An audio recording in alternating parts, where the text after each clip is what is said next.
Spanish AB cook to join with our utility vessels under 200 gross ton, French coast, and preferability with French speaking. Yeah, currently we are open for Spanish AB cook with salary 3,750 euro per month plus 300 euro for social security. So the total will be 4,050 euro per month.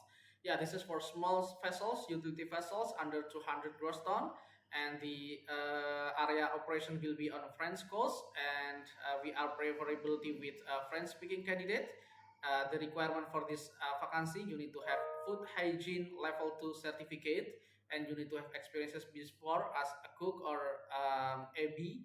It's no problem if you didn't have any MB certificate or ship's cook certificate, because it's not required for this vacancy.